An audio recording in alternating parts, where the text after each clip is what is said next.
I was just watering her plants. That's it. Nothing more, nothing less. She was a client, a neighbor, someone I barely knew beyond the polite hellos exchanged in passing. But sometimes life hands you a watering can and a heart in the same moment, and you realize too late which one you were really holding.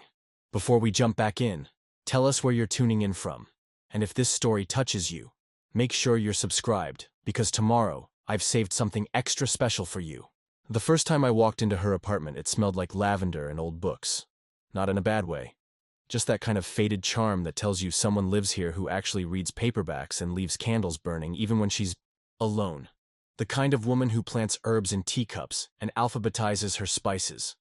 Her name was Riley. I only knew that because it was printed neatly on the note she'd left taped to her door. Hi. If you're here, you must be Ben. Keys under the mat. Please don't kill the succulents. Thanks, Riley. We'd never officially met. Her friend Sarah had called me in a panic 2 days before she flew out. Ben, I know it's last minute, but Riley needs someone to take care of her plants for 2 weeks. She's already out of town, and I trust you. You're responsible. Responsible.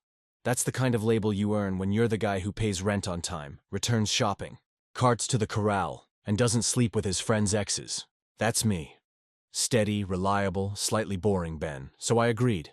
I didn't even ask what Riley looked like, didn't care. It was just plants. I didn't know at the time that agreeing to this small favor was like stepping onto a moving walkway. One you couldn't see the end of until it dumped you straight into something messy, unexpected, and beautiful. The first thing I noticed inside was how clean everything was. Not obsessive-compulsive clean, but curated. The furniture was mismatched, in that Pinteresty way. Soft, neutral throws, a mid-century armchair next to a modern gray couch. A vinyl record was still on the turntable, paused mid-spin. Billie Holiday, I think. I didn't press play. There were plants everywhere, like jungle level, pothos trailing from curtain rods, snake plants lined up like little green soldiers under the window, a monstera taking over the corner like it paid rent. There was a watering schedule taped to the fridge, color-coded no less. Succulents, sparingly Mondays. Fiddle leaf, check soil, then water Thursdays. If in doubt, ask Google or Sarah. The whole thing should have been forgettable. A simple chore in a stranger's home. But I felt something that first day, a strange ache in my chest, like I'd walked into someone's diary and been told to mind the punctuation. I came back every other day. Even though the schedule said weekly, I made excuses. Wanted to check the soil, make sure the sunlight wasn't too harsh through the window. But really, I just wanted to stand there again, to breathe in the lavender and rosemary, to run my fingers over the spines of her books and imagine the sound of her laugh, though I'd never heard it. By the 5th visit, I was talking to the plants. "Okay, Gerald," I said to the grumpy cactus by the sink. "You're looking a little thirsty. Don't make me regret this." I poured just a capful of water at its base. Gerald didn't thank me. Neither did the snake plant, but I pretended it did. I think I missed human interaction more than I realized. Then there was the day I found the sticky note on the fridge. It hadn't been there before. Different handwriting from the original instructions, but definitely hers. It read, "If you're still coming by, thank you. I know it's just plants, but I appreciate it." My heart did this weird stutter thing, like it hadn't been paying attention and suddenly someone hit a piano key right in the middle of its rhythm. I took the note and slipped it into my pocket. Read it again that night. Stupid. Totally unnecessary. But I was hooked. The truth was, I didn't know what I was doing. Not just with the plants, but with my life. I worked a remote IT job that didn't require much more than a decent internet connection and a complete lack of social skills. I had both. Most days, my life felt like an endless loop of code and cold coffee, and Riley's apartment was the one place that felt like it had a heartbeat. I started noticing things. The chipped mug with the faded constellation print that said Scorpio, season. The half-written poems on sticky notes tucked between pages of her books. One said, "I don't need fixing, just watering." That one hit different. I read it 3 times, then closed the book gently. One afternoon, I opened her freezer looking for ice to cool off after carrying groceries up her 5 flights of stairs. Yes, I started bringing groceries for her too, don't judge me, and found a half-empty pint of pistachio gelato. I hesitated. Then I took 1 spoonful. Just 1. I left a note on the lid. Sorry, couldn't resist. I'll buy you 2 more. The next day, there was a fresh pint in the freezer with a yellow post-it. Forgiven, but only if you like bad poetry and Billie Holiday. That was the moment. Right there. I realized this wasn't just a task anymore. This was something blooming in the soil between 2 strangers. One gone, one ghosting through her life like a shadow that lingered too long. I stood in her apartment that evening longer than usual. Let Billie play this time. Leaned against the counter and closed my eyes. I wondered what she looked like when she danced around this kitchen. When she watered the plants herself. When she wrote those sticky note poems that seemed half hopeful, half heartbroken. I didn't know Riley. Not really. But I knew how she lived. I knew what songs she played when she was alone, what kind of tea she drank, how she folded her dish towels, and how many times she retaped a photo of a black cat to the wall above her record player. 3. There were 3 pieces of tape on the corners, and in that moment, standing in a stranger's space that no longer felt strange, I realized something terrifying and beautiful. I didn't want to just water her plants anymore. I wanted to know the story behind every sticky note. I wanted to hear her laugh when I named the cactus Gerald. I wanted to make her coffee in the mornings and ask what book she fell asleep reading last night. I wanted to water her heart too, even if I had no idea how to start. But Riley wasn't home. Not yet. So I watered her plants, turned off the light, and let Billie sing us out. The first time I saw a photo of her, it was tucked inside a cracked, white frame near the bookshelf, quietly facing the wall like a secret waiting to be found. Maybe I'd walked past it a dozen times, but that afternoon, Wednesday, late in the day, Billie Holiday humming through the speakers again, I turned it around. And there she was. Riley. Laughing, not posed, not composed, just completely open and free, sitting cross-legged on what looked like a rooftop with a denim jacket falling off her shoulder and sunlight catching strands of her hair. Whoever took the photo must have been close to her. The way she looked off frame, like she was mid-laugh at something that person had just said, told me it was someone she trusted. There was no performative smile, just joy. Honest and effortless. That kind of smile sticks with you. It felt like I'd stumbled onto something intimate, and I wasn't sure if I was supposed to be looking, but I couldn't help myself. Her apartment was the same as always, warm, still, lived in. But now it felt like a puzzle I was starting to understand, one piece at a time. The framed photo, the string of notes on the fridge, the poems on sticky notes tucked into books. I hadn't met her, not in person. But every time I stepped inside that place, it was like she was whispering to me through her stuff, her choices, her absences. I had started off just doing a favor, a temporary fill-in with a watering can. But by now I wasn't just tending to her plants. I was looking for her in every corner. The notes were multiplying. At first, I thought maybe Sarah was dropping them off as some kind of joke, but the handwriting matched the original instructions. Looped and deliberate, slightly slanted, like someone who took her time with her letters. One note said that the snake plant's name was Persephone, not Medusa, and told me to get it together. Another said I was officially better at watering than Sarah, but not to tell her that. I laughed out loud at that one, standing there alone with the fridge door open. But then I saw the one that didn't feel like a joke at all. It said I could eat the pistachio, and that it was officially mine now. That one I read 3 times. She hadn't signed it, hadn't addressed it directly to me, but it felt personal, like she knew I'd come back and hoped I'd see it. Preparing and narrating this story took us a lot of time, so if you are enjoying it, subscribe to our channel, it means a lot to us. Now back to the story. That was when I started doing small, stupid things. Like rearranging her books by genre just to see if she'd notice. Or writing little comments on her whiteboard calendar about Gerald the cactus biting me and asking for cactus therapy. I didn't expect a response, but a few days later, I found a new note inside the spice cabinet, wedged behind a jar of turmeric, saying she owned 3 kinds of cinnamon, so that men like me could ask questions like that. I stared at that little note for a while, grinning like a fool in the middle of her kitchen. Either she was coming back and forth without telling anyone, or she had eyes everywhere. Either way, I didn't mind. I just kept showing up. Then one evening, something unexpected happened. The landline rang. Not my phone, hers. Her actual wall-mounted spiral cord, off-white landline that I hadn't even noticed until that moment. The kind of phone that looked like it should be in a sitcom kitchen from the 90s. It rang once, then twice. I froze. No one calls landlines anymore. I looked around like maybe someone else was going to answer. Then, on the third ring, I picked up. My voice cracked a little as I said hello, like it hadn't decided whether to sound calm or terrified. There was a pause. Then, a voice I'd never heard but instantly recognized told me I talked to the plants like they were people. I didn't know what to say, so I laughed, a little nervously, and admitted that I guessed I did. She told me that Gerald was offended and that he wasn't grumpy, just dignified. I laughed again, this time out of relief more than anything. She had a nice voice, low, smooth, like a favorite song at just the right volume.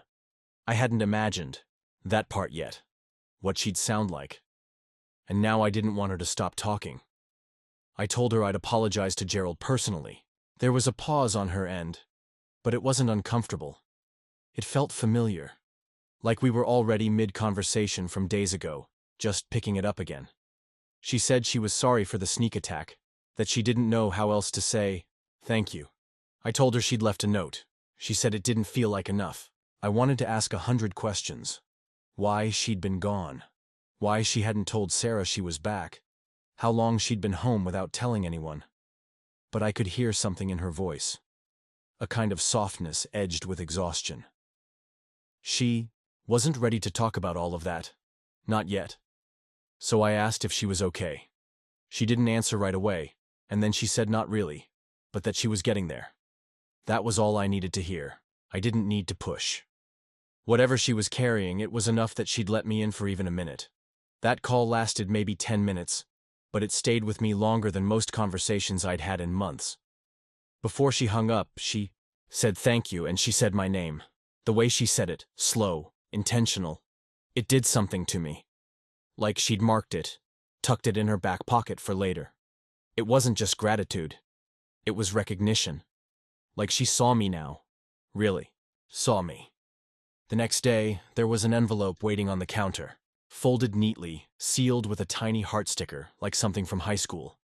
I turned it over in my hand before opening it. Inside was a note, written in her now familiar scrawl, saying they say talking to plants helps them grow, and that she thought I'd been helping her too. She signed it with her name, not just an initial.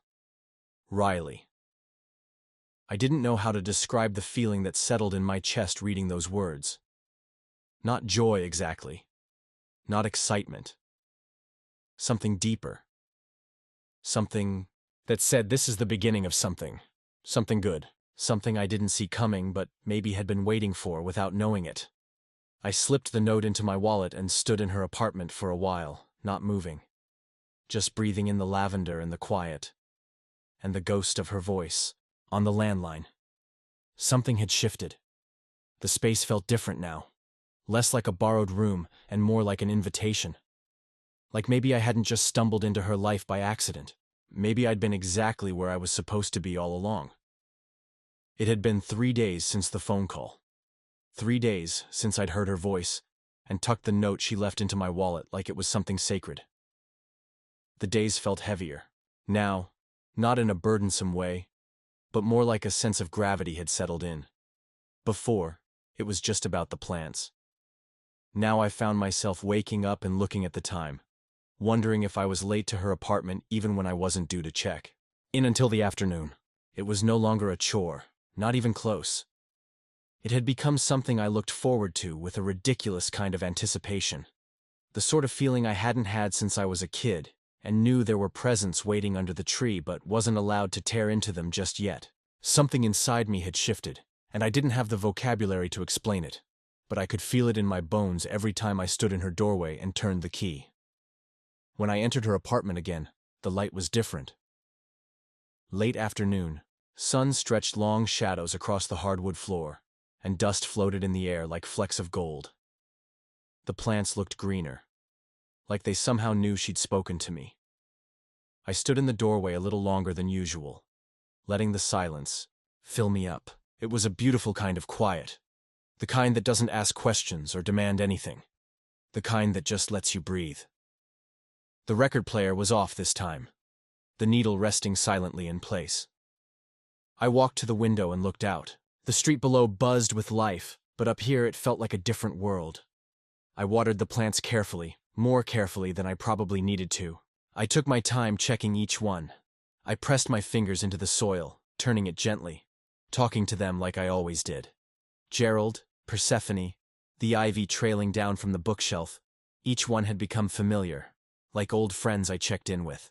I even trimmed the browning edge of a fern leaf, something Riley hadn't specifically mentioned in any note, but that felt like the right thing to do. I wasn't just maintaining anymore. I was caring, deeply, in the quiet, unassuming way people do when they don't realize they're falling. After finishing with the plants, I wandered the apartment a little, not with any intention of snooping, but with a kind of reverence, like I was in a living museum curated by someone I wanted to understand. I paused by the small wooden desk tucked under the window. It was cluttered, but in a thoughtful way. Pens, notepads, half-written thoughts, a mug filled with dried lavender stems.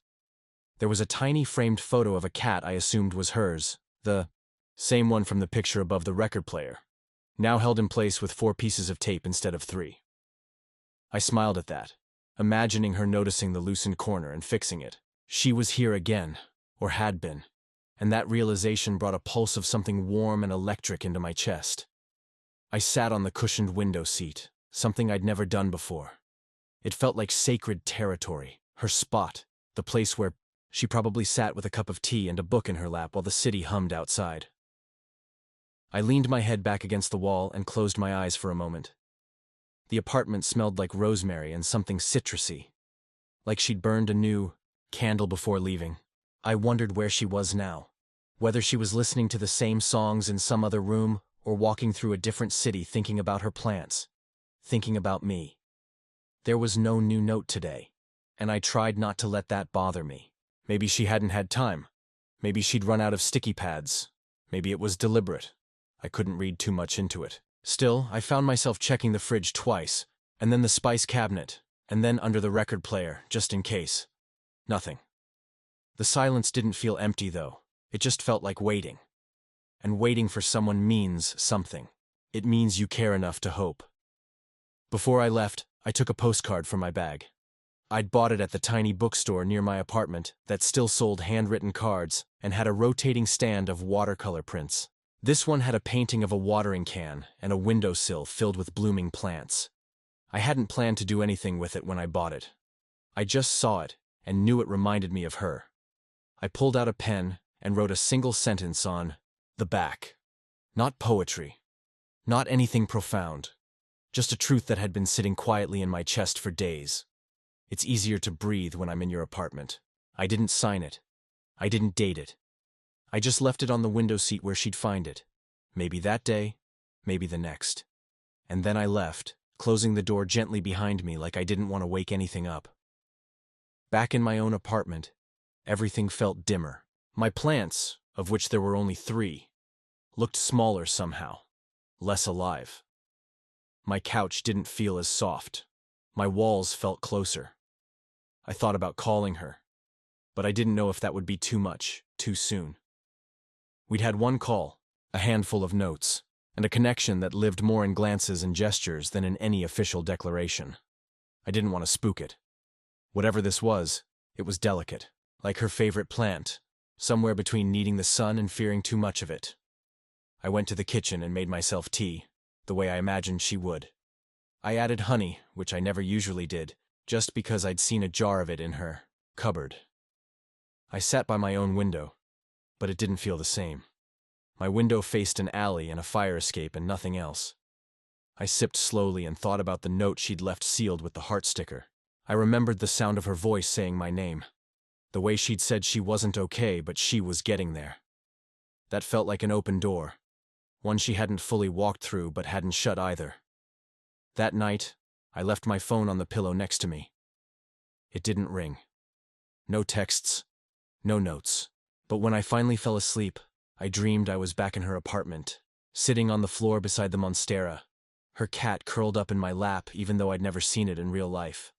And she was there, sitting across from me, no words spoken, just music playing softly in the background, and the quiet comfort of two people not needing anything more than the presence of each other. When I woke up, the first thing I thought about was the postcard. Whether she'd seen it. Whether it made her smile. Whether it made her heart feel watered, even just a little. I returned the next afternoon, expecting nothing and hoping for something. The moment I stepped through the door, I could tell something had changed. The air felt a degree warmer, like someone had been there just moments before me and left their presence behind. A glass of water sat half-finished on the table, sweating quietly into a coaster that hadn't been there the day before. There was a faint smell of fresh ginger in the kitchen, like tea had recently been made, and the record player was paused, again, but on a different track than I remembered. The needle hovered just a touch to the left, as if someone had picked it up and placed it down gently, only to forget about it halfway through. There was no postcard on the window seat, and that told me everything I needed to know. She'd seen it. She'd read it. Whether she'd smiled or sighed or tucked it into a drawer for safekeeping, I didn't know. But it wasn't there anymore. And that absence carried more weight than its presence ever could have. I walked through the apartment slowly, touching nothing, just absorbing. The plants looked vibrant, almost smug. Gerald stood a little taller, as if the sunlight had shifted just enough to catch his best side. I checked his soil anyway, gave him the smallest sip of water, and then moved on. My hands knew the routine by now, muscle memory guiding each movement, but my mind was somewhere else entirely. I kept replaying our phone conversation in my head, the way her voice dipped slightly when she said my name, the pause she took before admitting she wasn't okay. There's a kind of intimacy that lives in honesty, even in the smallest moments, and I hadn't been able to stop thinking about it since. I lingered by her bookshelf, running a finger along the spines without reading any of the titles. They were all familiar now. Collections of poetry, well-worn novels, a few cookbooks with handwritten notes sticking out like bookmarks. One of them had a grocery list scrawled in pencil. Lemons, mint, jasmine rice, something that looked like it. Was supposed to be figs, but had been scratched out and replaced with ice cream in a different pen. Little things, ordinary things, but together they painted a picture of someone who lived deliberately, who paid attention. And I wanted more than anything to know what she paid attention to when no one was watching. There was a new note on the fridge, folded in half and held in place with a tiny magnet shaped like a sun. I stared at it for a long time before reaching out. It felt like touching something private, something meant to be found only when she was ready for it to be. But it was there, in plain sight, and I couldn't pretend I didn't see it. I unfolded the paper carefully, trying not to crease it more than necessary. Her handwriting was the same, tidy, deliberate, with the occasional curl in the tail of a letter that looked almost like a secret smile. The note said she liked the postcard, that the watercolor reminded her of her grandmother's garden, and that it had made her heart feel less heavy. Then, in smaller letters, she wrote that she wasn't sure why she was still nervous to talk to me in person, but the idea of doing so didn't scare her the way it used to. And at the bottom, almost as an afterthought, she added that she hoped the plants were treating me as kindly as I was treating them. I read the note twice, then folded it and slipped it into my wallet next to the others. My collection was growing. I wondered if she knew that, if she imagined me keeping them like artifacts of a life I was just beginning to touch. I wanted to write something back, to leave a reply in the same sun-shaped magnet's place. But everything I thought of felt either too much or not enough. I wasn't good at brevity. I wanted to pour my thoughts out in sprawling letters, pages of words trying to capture what a glance from her could probably say better. But I respected the rhythm we had, the slow dance of it, the cautious unfolding. Instead, I found a small slip of paper and wrote a single line. The plants are fine, but they miss you. Then I left it on the windowsill where the light hit just right in the afternoon. It felt right, simple, sincere, open-ended. I didn't want to ask her anything. I wanted to give her space to respond if and when she chose to. I stayed longer than usual, not doing anything in particular. I sat in her armchair, not daring to recline in it fully, and watched the way the sunlight moved across the rug. I imagined her there, curled up with a book, one foot tucked under her leg, hair messy from the wind and a mug balanced dangerously on the armrest. I imagined her glancing up from the page and catching me staring, a soft smile forming at the corner of her mouth. It was ridiculous, of course, this fantasy built entirely on borrowed details and fragments of conversation. But it felt real enough to keep me there, suspended in the quiet like a thread waiting to be pulled. As the sun dipped lower, I stood up and walked to the door, pausing with my hand on the knob. Leaving felt harder now, like I was stepping away from something I wasn't quite ready to let go of. But I knew I couldn't stay indefinitely. This was still her space, her life. I was just passing through, invited only by circumstance and a key under the mat. And yet, each visit stitched me a little deeper into the fabric of her world. Back in my apartment, the silence felt different. It wasn't empty, but it wasn't comforting either. It was the kind of silence that echoed, that made your thoughts louder just by comparison. I poured a glass of water and sat by the window, watching the streetlights flicker on one by one. I thought about her handwriting, the way she signed her name only when it felt like something mattered. I thought about the smell of ginger and how I wished I'd seen her sitting there, sipping tea, maybe looking out the same window I had stood in front of so many times. I didn't know what would happen next. I didn't know if she would call again, or if the next note would be a goodbye, or if she'd finally be there one day when I arrived, standing in the kitchen with her hair pulled up and an apron tied around her waist. I didn't know anything, really. But I knew how I felt in her apartment. I knew that something was growing there, in the space between us, fragile and beautiful and worth tending to. So I waited. And I hoped. And I kept the watering can full. The next morning came with a low, persistent gray sky that pressed down on the city like a weighted blanket. Rain had started before sunrise, soft and steady. The kind of rain that didn't demand your attention, but refused to let you forget it was there. It painted everything in a dull sheen, slick sidewalks and silver-streaked windows, and gave the world a kind of muted hush. I walked to Riley's building with my hood up and hands buried deep in my pockets, the bottom of my jeans soaked through by the time I reached the door. I didn't mind. The walk had become ritual now, almost meditative. Each step toward her space was a step away from the dullness of my own routines, my own empty rooms, my own carefully controlled solitude. Inside, her apartment smelled like orange, peel and something warm and woody I couldn't name. Maybe it was cedar, or maybe just her. The scent always changed a little, like the space itself was breathing differently depending on the day. I left my wet shoes near the door and padded across the hardwood floor in socks, already knowing the route by heart. Check the monstera by the window first, then the succulents by the sink, then the herbs lined up neatly on the kitchen sill. Everything looked good, thriving even. I misted the fiddle leaf, ran my fingers gently along a row of ivy leaves, and turned on the small fan she'd placed in the corner to circulate the air. I did it all slowly, deliberately, like a kind of wordless offering to someone who wasn't there but was also everywhere. There wasn't a new note today. I checked.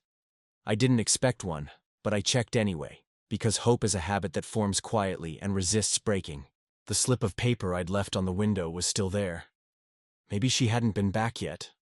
Or maybe she had, and decided to leave it there. That somehow felt even more intimate.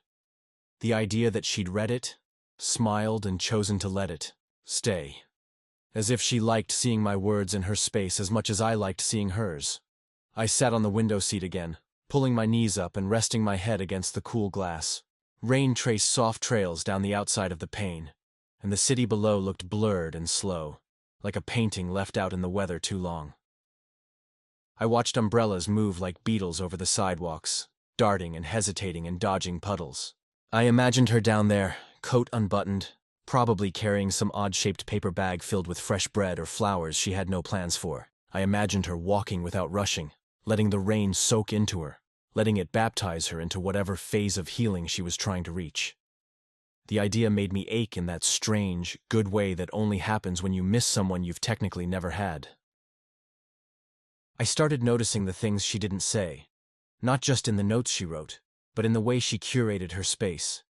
There were no photos of people besides the one of her laughing on the rooftop. No family portraits, no friend group shots on a fridge. No signs of shared history framed on the walls. Just art, tiny canvases with abstract strokes, black and white sketches of leaves and eyes and hands, and little hand-lettered phrases hung on string with miniature clothespins. One of them read, "Leave room for the silence between thoughts." Another, "Some flowers bloom later. Be patient." They didn't scream. They whispered.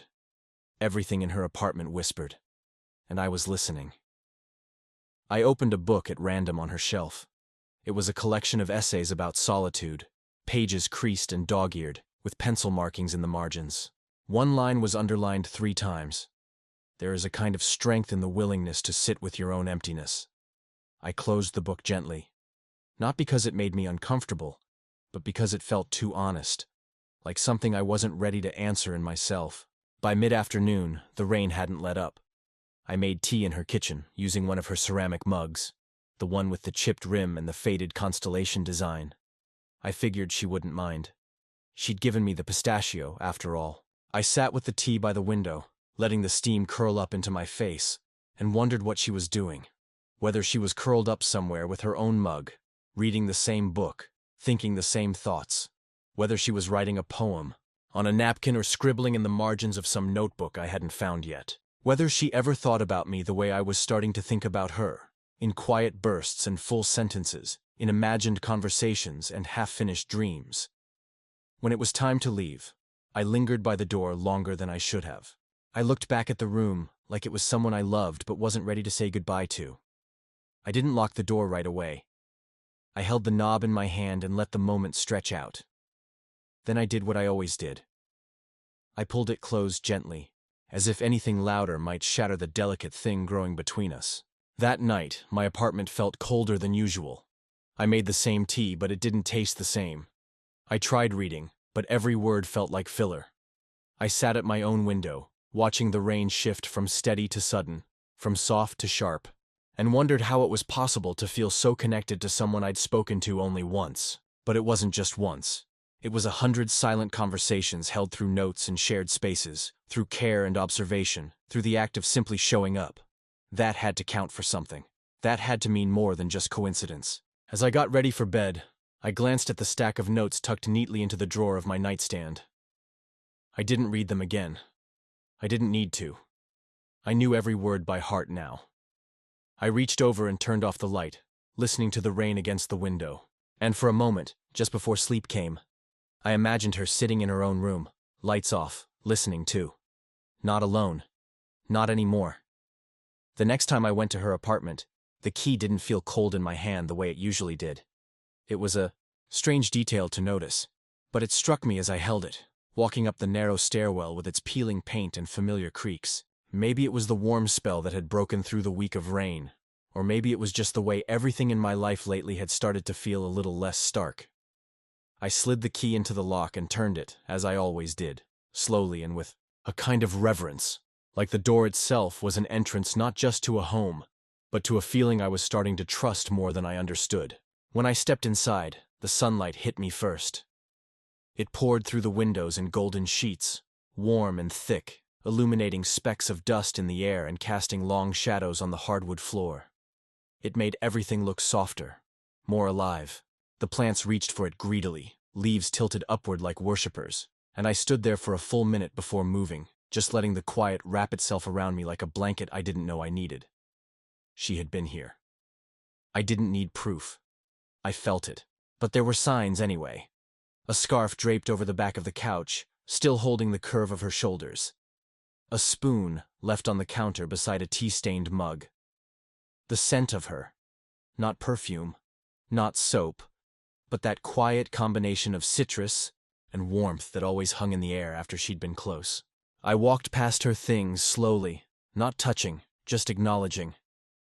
The scarf was patterned with little moons, navy blue and silver, and I imagined her wrapping it around her neck before stepping into the cold, imagined the way her fingers might tug at the ends while she waited for a crosswalk light to change. That image stayed with me longer than it should have. The plants were healthy. The soil was dark and just damp enough, the leaves green and firm under my fingers. I checked each one as I always did, even though I knew they were fine. I watered, lightly where needed, and misted the fern that had started to brown at the edges, whispering to it under my breath like I always did. I didn't know if talking to plants really worked, but it felt like something I could offer, something small and consistent and tender. Maybe that was the whole point. There was a new note on the fridge.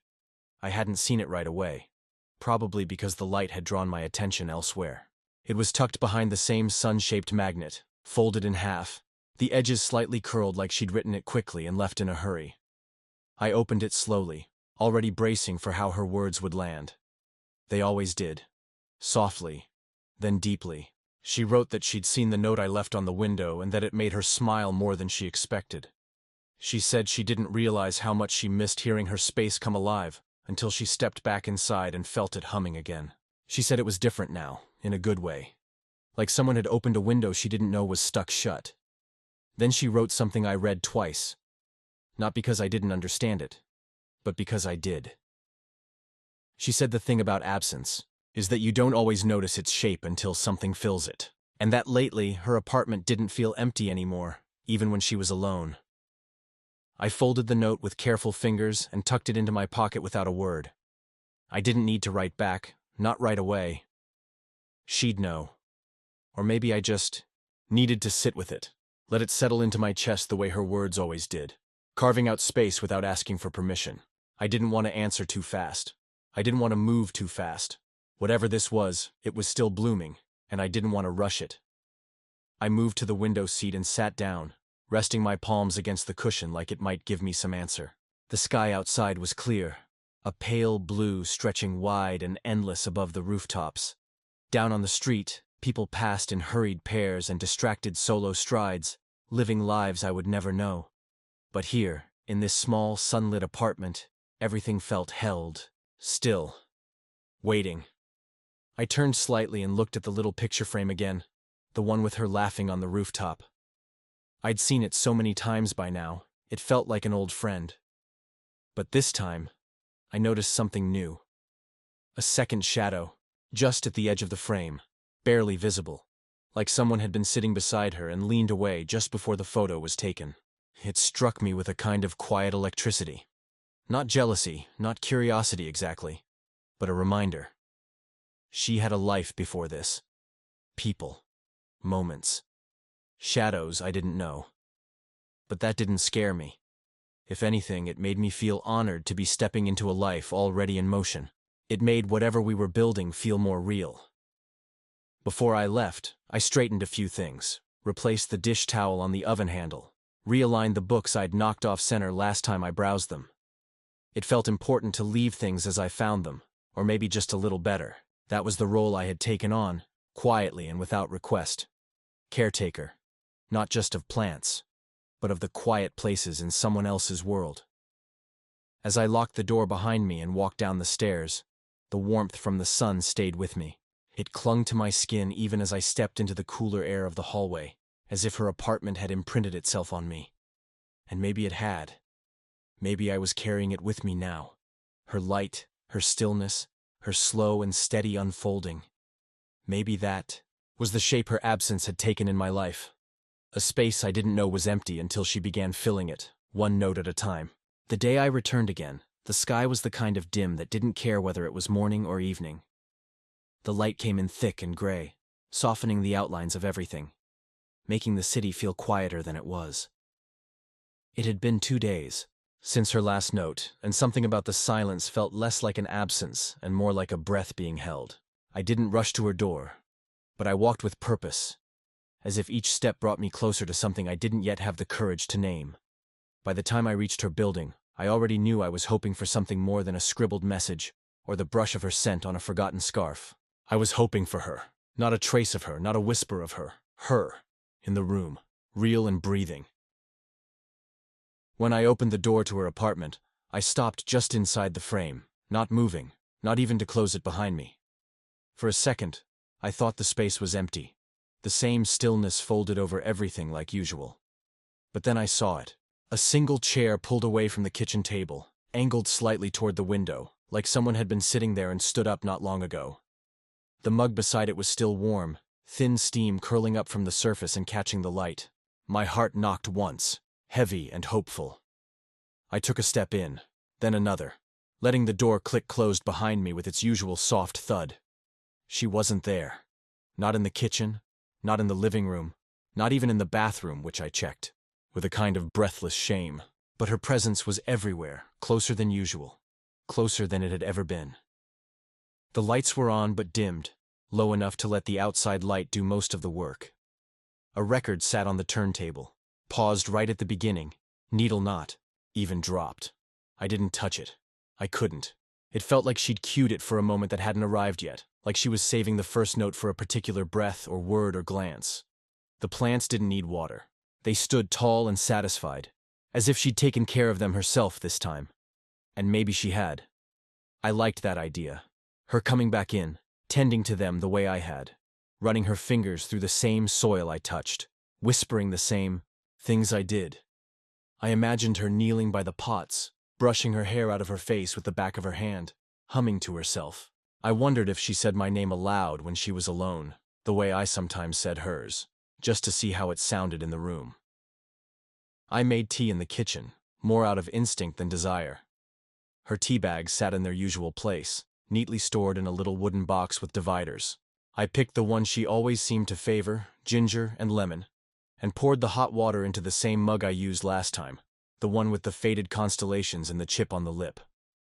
As I waited for it to steep, I glanced around the apartment, again, and saw the chair. It wasn't just pulled out. It was pulled closer to the window than usual, like someone had sat there watching, waiting, maybe thinking about the space I usually occupied on the window seat. The thought stirred something quiet and aching in me. I carried the tea to the seat and sat down, not quite facing the chair, but aware of it, as if the space between them had become a conversation of its own. I rested the mug on the sill and looked out at the street, watching people pass with umbrellas tucked under arms, shoulders hunched against a chill that hadn't yet turned to winter. Everything was moving, but nothing felt rushed. It was one of those rare afternoons where the world seemed to exhale all at once, and I found myself doing the same. There was no new note.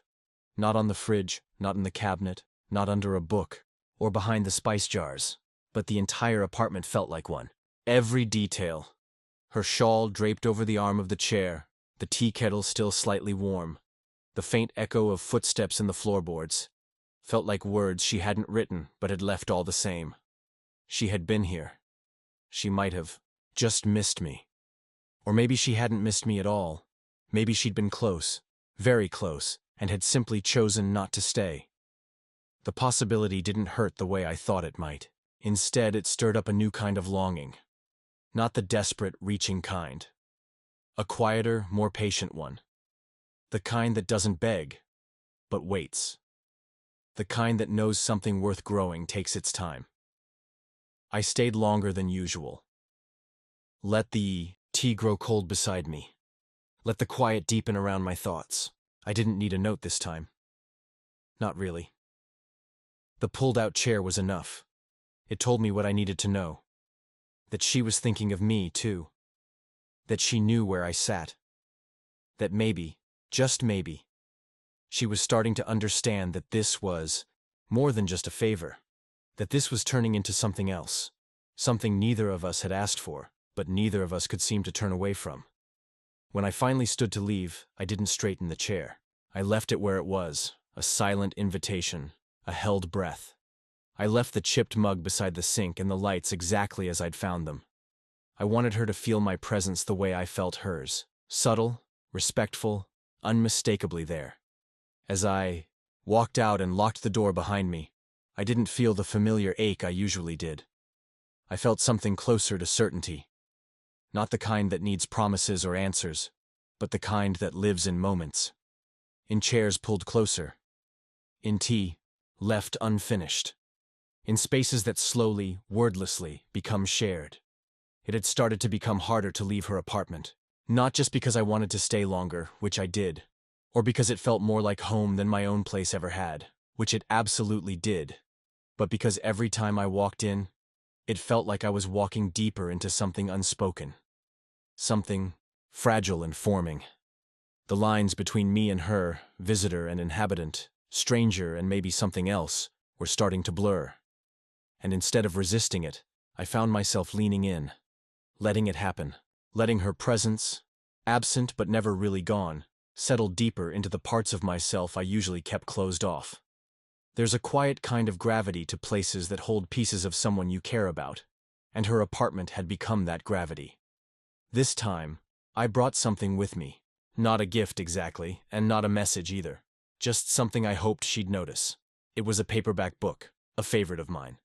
One I had read a dozen times and carried through airports, vacations, breakups, and dull Sunday afternoons. Its spine was cracked and worn, the cover soft and bent in one corner, pages stained with old coffee and memories I didn't need anymore. It wasn't the kind of book you lend. It was the kind you leave behind only if you want someone to find it. I placed it on the coffee table, just slightly out of place among her things, not hidden but not screaming either. If she noticed, she'd know.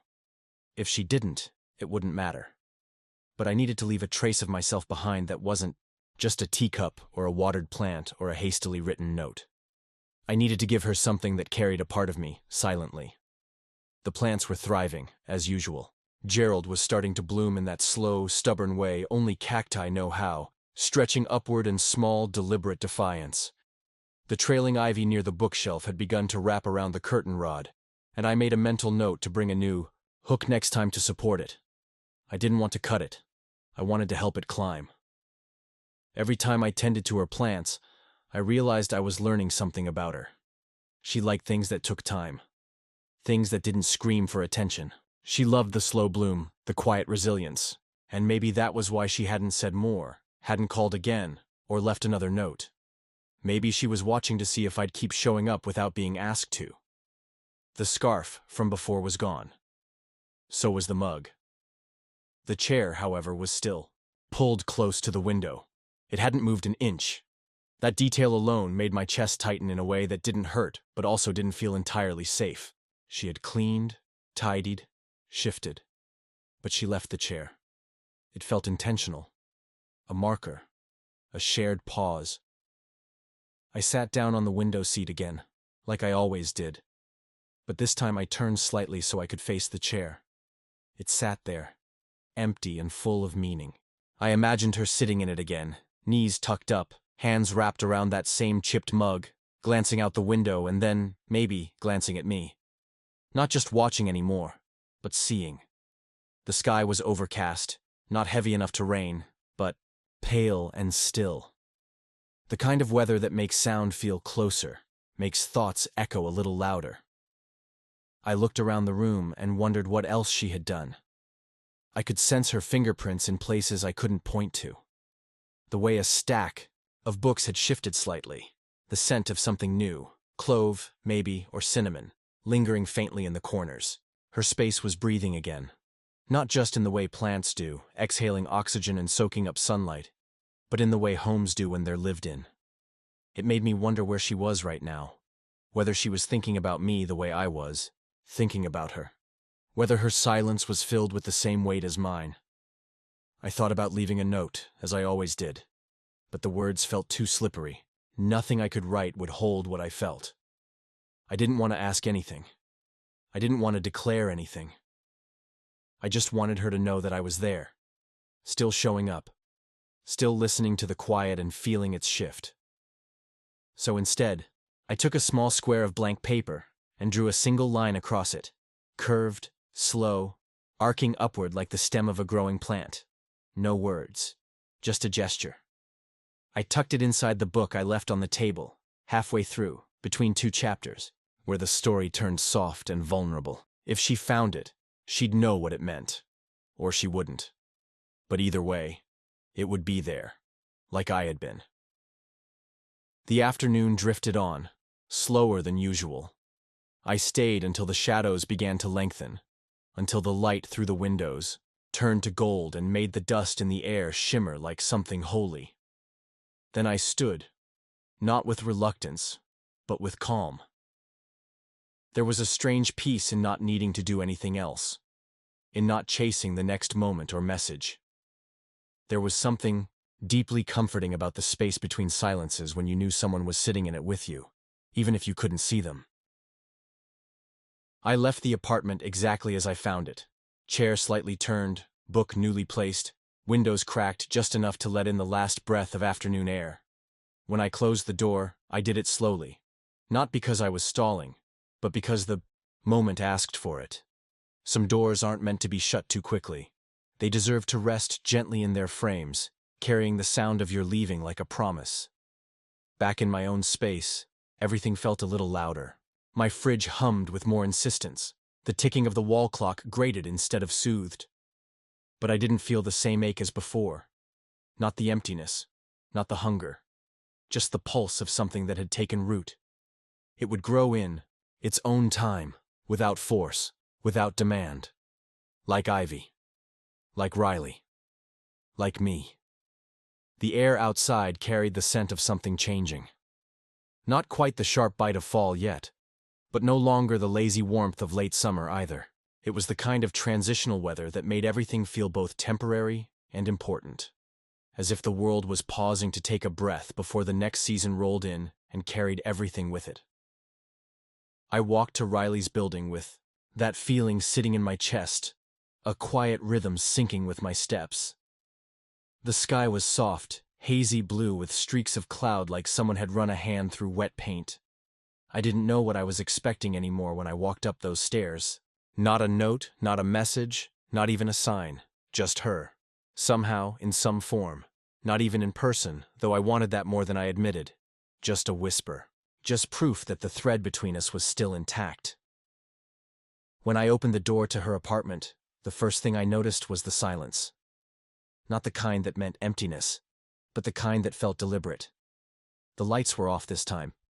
But the blinds were open, and the fading daylight spilled across the floor in soft, golden pools, stretching long across the wood like the room was reaching for something. The plants were silhouetted in the glow, their shadows cast tall and thin across the wall like they were standing at attention.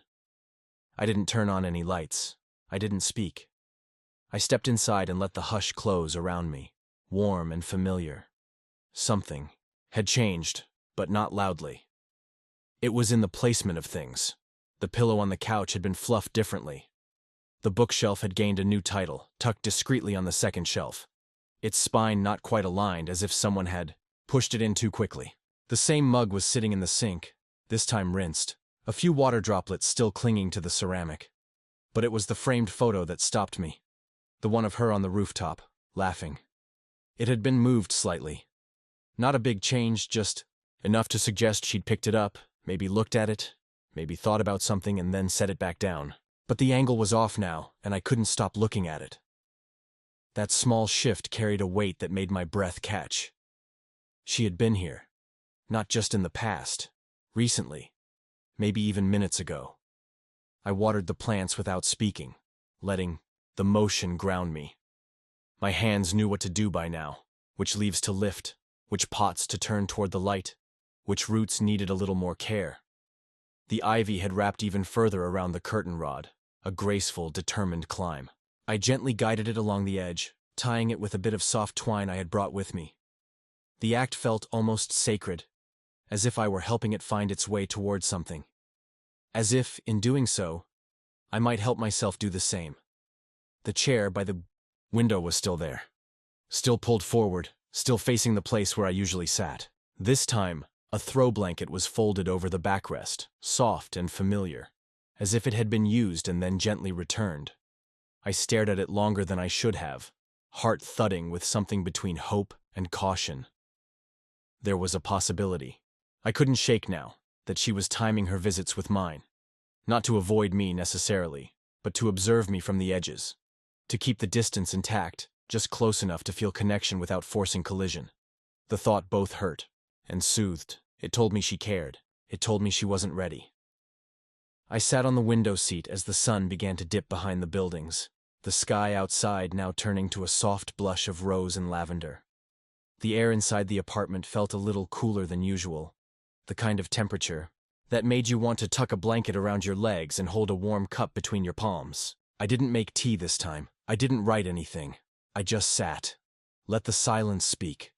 Let the stillness fill the space between where I ended and she began.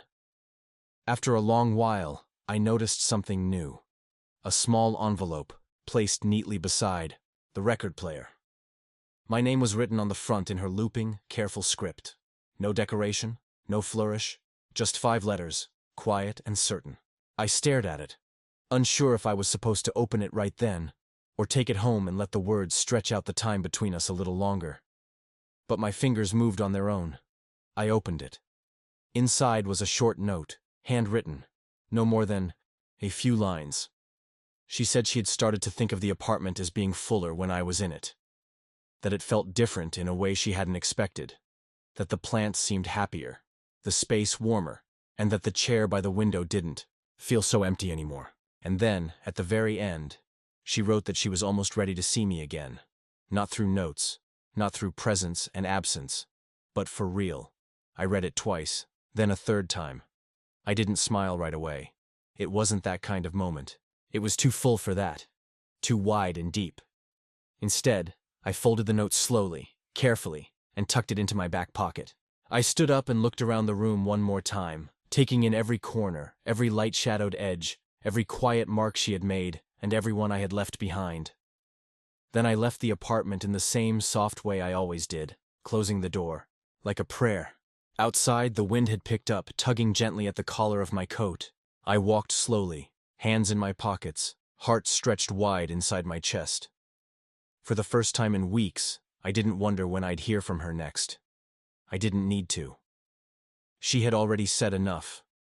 And now, all I had to do was wait for the door between us to open, not just in wood and hinges, but in time, in trust, in something that was finally beginning to bloom. The next time I went to Riley's apartment, something small and unassuming happened that nearly undid me. The key turned as it always did, familiar in my palm, the click of the lock soft and expected. But when I stepped inside, I didn't hear the usual hush of solitude. The quiet wasn't quite right. It felt charged, almost theatrical, like walking onto a stage just after the curtain lifts. I closed the door behind me gently, out of habit, but I didn't lock it. I didn't even think to, because there, in the kitchen, framed by the golden afternoon light spilling in from the window, was Riley. She was standing barefoot, one hand curled around the handle of a mug, the other resting on the edge of the counter like she wasn't sure whether to stay or move. She looked at me, not surprised, not startled, just present. Her eyes found mine with the kind of ease that made time stall, like we'd already had this meeting 100 times in our heads, and now it was just catching up to real life. My breath hitched, only slightly, and I tried not to let it show. She was real. After all the notes, the gestures, the silences, and the long pauses disguised as days, she was here. She didn't speak right away, and neither did I.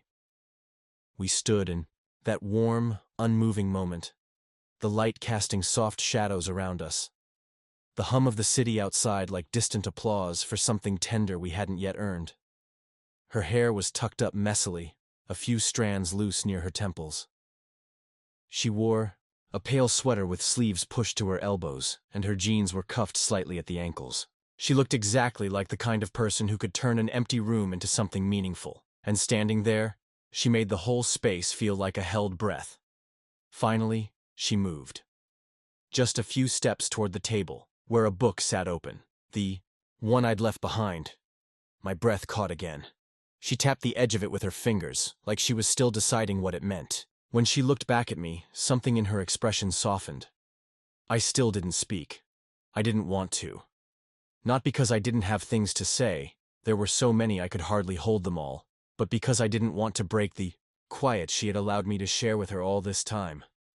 I didn't want to shift the balance by trying too hard. She smiled then. Not a big smile. Just the corners of her mouth lifting, like a secret finally letting itself out. And it was that. Not the sight of her, not the closeness, not even the way she said my name right after, that made my heart lurch forward and forget how to stay still. She said it the way I had imagined it. Like it had a place here. Like it had been waiting on her tongue this whole time. Then she thanked me. Not just for the plants or the notes or the way I kept coming back without ever being asked to. She thanked me for listening, for not rushing, for understanding a version of her she hadn't let anyone see in a long time. Her words didn't come out perfectly. They didn't need to. They felt lived in, like the pages of a favorite book, creased and reread and fully meant. I didn't know how to answer, not in that moment. I just nodded, maybe too much, and stepped further into the room, slowly, like approaching something wild and delicate. We moved around each other with this unspoken choreography, not quite touching, but aware of every inch. She gestured to the chair, the one she always left pulled out, and I sat without speaking. She joined me on the window seat, pulling her legs up beneath her, facing sideways so she could watch me without needing to pretend she wasn't. The sun reached us both now, striping our clothes with light, setting her skin in a glow that didn't feel entirely real. We didn't need to speak much. That was the strange magic of it. We filled the space with shared presence instead of noise. Every look held paragraphs.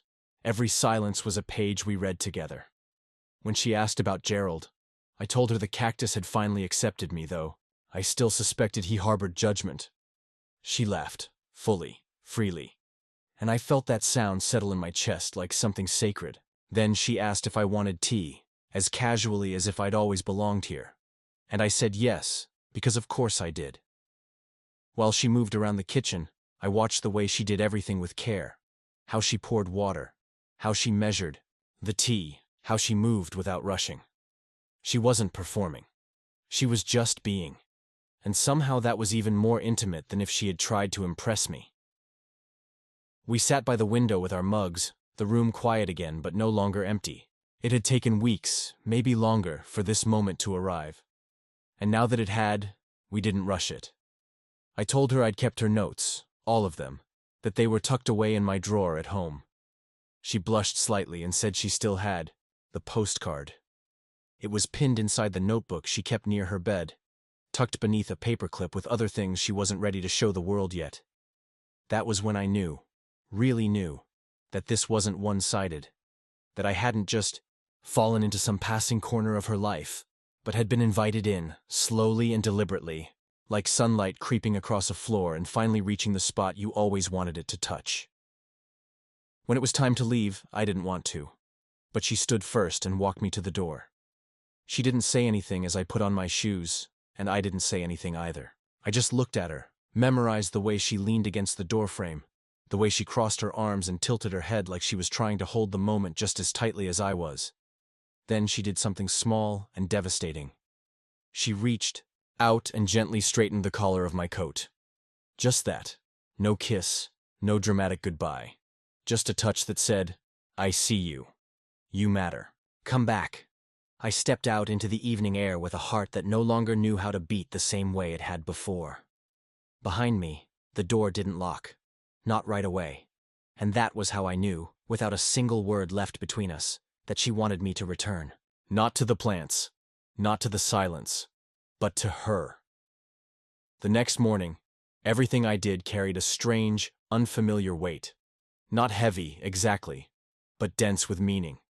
As if my whole life had shifted a few degrees, and now every movement happened, in this new orientation.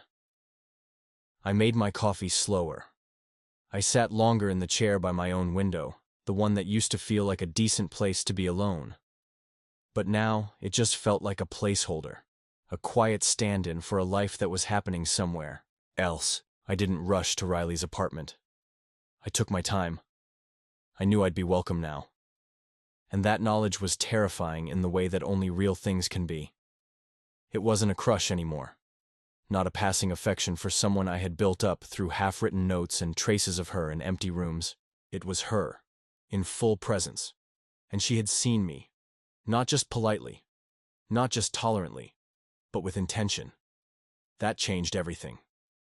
When I arrived, the door was unlocked. Not left wide open, but just unlatched enough that a gentle push let me in.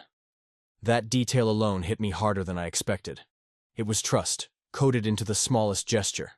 She had left the door open, not in oversight, not in forgetfulness, but for me. I stepped inside, slower than usual, and called her name for the first time aloud in her space. Hearing it echo back at me in that room felt like touching something sacred. She answered from the kitchen, casual, almost amused, as if she had been waiting for me and was glad I was finally there. She was already making coffee. The scent filled the apartment, warm and rich and grounding. She handed me a mug like it was the most natural thing in the world. No grand welcome, no unnecessary words. Just a mug, still steaming, and her hand brushing mine for a second longer than it needed to. I took it, and the quiet between us was different now. Not tentative, not uncertain, just full. We didn't rush into conversation. We moved through the space like two people who had shared this rhythm 100 times, who had lived in each other's orbits for longer than calendars could count. And yet, everything was still new. That's what made it beautiful. It was all so wonderfully new. We sat across from each other at the little table by the window, the same table where she'd once left a note for no one in particular and where I'd placed my first unspoken offering, a line on paper, curved like growth. It was strange to be here like this, without the veil of absence between us. I could see the fullness of her expression now, the way her mouth quirked before she spoke, the way her eyes searched my face not for what I would say next, but for who I already was. It was unnerving, being seen that clearly, but also liberating. There was nothing performative about it. I didn't feel the need to be charming or clever. I just had to be present. And I was. She asked if I still talked to the plants, and I admitted that yes, I did, more than ever now. She smiled and said, "They probably liked it." I said I hoped she did too. She didn't answer that directly, but her silence was the kind that wraps around a truth instead of avoiding it. She leaned back in her chair, stretching her arms for a moment, and then looked at me in a way that made the room feel smaller, like the walls had moved closer just to hold us better. There was a radio playing softly in the background, some instrumental track that neither of us could name. It filled the spaces between our words without overwhelming them. It felt like a soundtrack to something ordinary and essential, like buttering toast, like folding laundry, like falling in love one morning glance at a time. She asked me how my day had been before I got here, and I told her it hadn't started until now. That drew a soft sound from her, a breath that might have been a laugh or a sigh or both at once. She looked down at her mug like it held something more than coffee, then met my eyes again with a softness that said she understood exactly what I meant. We didn't talk about the past. Not hers, not mine, not yet. The air between us wasn't ready to carry that kind of weight. But we talked about other things. The way she hated the sound of ticking clocks. The way I used to fall asleep listening to thunderstorms through a YouTube loop. The way both of us had once lived in apartments that smelled like mildew no matter how much we cleaned. These were the mundane things that somehow mattered more than all the polished stories we usually tell at the beginning of something. This wasn't a beginning. This was a continuation of a conversation that had started with water and sunlight, and the silent tending of someone else's world. Later, she showed me a drawer near her desk, where she kept all the notes I'd left, folded carefully and stacked, in no particular order. She didn't say why she kept them, but she didn't need to. Seeing them there, touched and reread, said more than she could have explained. I told her I had mine too, still in the same drawer beside my bed, and she asked if she could see them one day. I said yes without hesitation. The idea of her hands holding the paper I had folded and reread in the quiet moments of my nights felt more intimate than anything we had shared yet. When the afternoon began to soften into evening, she didn't ask me to stay, but she didn't hint that I should leave either. The light shifted across the room, and she moved to sit on the window seat, her legs curled beneath her, shoulders loose and at ease. I joined her without asking, sitting on the floor this time, leaning back against the wall so I could look up at her. She reached down absently and ran her fingers through my hair, just once, as if she was trying to memorize the feeling without making a statement about it. And in that moment, the silence returned. Not out of hesitation, but because it had been earned. I didn't want to leave, not now, not ever. But eventually I stood, slowly, waiting to see if she'd stop me. She didn't. She just walked me to the door again, the same way she had before. But this time, when I stepped out into the hallway, I looked back. And this time, she was still standing there, framed by the door, her face calm and certain. She didn't say anything. She just nodded once. The kind of nod that meant, "You belong here now," and I did. The days that followed unfolded like a slow-burning candle, steady and quiet, each flicker revealing a little more of what we were building between us. There was no grand declaration, no sudden shift into the language of love. But something about the way we moved around each other began to change. I still came over to water the plants, but now I was no longer arriving into absence. Riley was there more often than not, sometimes in the kitchen, sometimes reading by the window, sometimes doing nothing at all. And I never asked if she stayed home just to see me. I didn't need to. Her presence was deliberate, measured. She never gave more than she meant to give, and yet, somehow, she gave enough to fill all the space I had once tiptoed through. She had started leaving the door unlocked for me, always. I never used the key anymore. It felt symbolic, though we never spoke about it. That silent gesture, leaving the latch open, was her way of saying she was ready. Not just for visits, or tea, or quiet company, but for something less defined, something more real. I began to leave more of myself in her apartment, not in obvious ways, but in little ones. A book by the couch I forgot to take with me. A sweatshirt hung on the hook behind her door. A mug she let me use more than once, the one with the cracked base she insisted still had character. These things didn't just mean I was staying longer, they meant I was expected to come back. We still hadn't touched anything resembling a label. There was no talk of dating, no mention of what this was or where it was going. But in some strange and beautiful way, we didn't need to. Our language had evolved beyond words. It lived in how we shared silence, how we reached for the same blanket on the couch without asking, how we moved in and out of the kitchen like we'd been doing it for years. She would slide open a drawer, and I would already know which one she needed. I would hand her the sugar before she reached for it. She would place her hand on my shoulder in passing, brief and grounding, and I would carry the warmth of that touch for hours after I left. One morning, I brought pastries from a place near my apartment. I hadn't asked if she liked croissants, but I bought one anyway. When I arrived, she was sitting on the floor, barefoot, surrounded by open notebooks and loose papers. She looked up at me and smiled in that way she did when words felt too small to hold what she meant. I held out the bag. She took the croissant without hesitation, broke off a piece, and said I had good instincts. That was all. But she finished it in silence, smiling with her eyes the whole time, and when she reached into the bag to steal the last bite of mine, I didn't stop her. That kind of sharing. It wasn't casual anymore. It was intimate, even if we never used the word. We had started to talk more, not about the heavy things, but about the forgotten corners of our lives. I learned she collected matchbooks from restaurants she never actually ate at. That she once tried to write a novel and made it only 14 pages before abandoning it for a better idea. That she always slept on the right side of the bed, even when she was alone, because the left had once belonged to someone else, and she hadn't unlearned the habit. These were things you didn't confess to strangers. These were things people carried quietly until someone came close enough to deserve hearing them, and I listened. I always listened. Because every detail she gave me felt like an unopened letter, and I read every one carefully. There were still moments of hesitation, flashes of guardedness in her eyes when something emotional brushed too close to the surface. She would pull back slightly, shift the subject, refill a mug even when it didn't need refilling. But I didn't press. I had learned to sit with the quiet, to let her unfold at her own pace. The day I realized I was falling for her wasn't marked by any single gesture. It didn't come with a kiss or a confession.